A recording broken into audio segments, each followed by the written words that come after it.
ईमानदार लकड़हारा। बहुत समय पहले की बात है।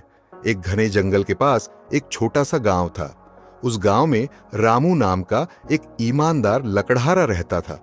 वह हर दिन जंगल में जाकर लकड़ियां वो काटता और उन्हें बाजार में बेचकर अपनी रोजी रोटी कमाता था। एक दिन रामू जंगल में एक बड़े पेड़ को काट रहा था। जैसे ही उसने कुल्हाड़ी से वार किया, हाथ फिसल गया और उसकी कुल्हाड़ी सामने बहती नदी में गिर गई।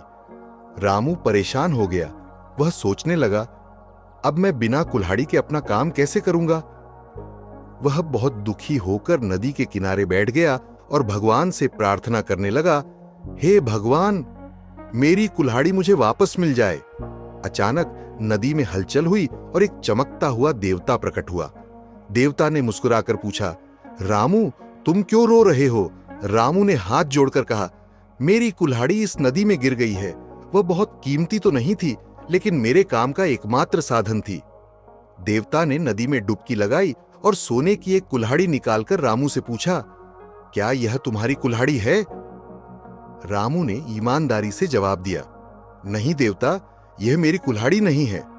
फिर देवता ने दूसरी डुबकी लगाई और चांदी की कुल्हाड़ी निकालकर पूछा, क्या यह तुम्हारी कुल्हाड़ी है?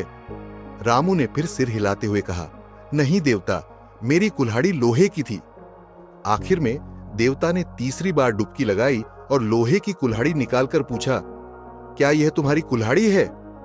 रामू खुशी से उछल पड़ा, हां, यही मेरी कुल्हाड़ी है। देवता उसकी ईमानदारी से बहुत प्रसन्न हुए और बोले, रामू, तुम बहुत नेक और ईमानदार हो, इसलिए मैं तुम्हें ये तीनों कुल्हाड़ियां इनाम में देता हूं। रामू बहुत खुश हुआ और सोने, चांदी और लोहे की तीनों कुल्हाड़ियां लेकर घर लौटा।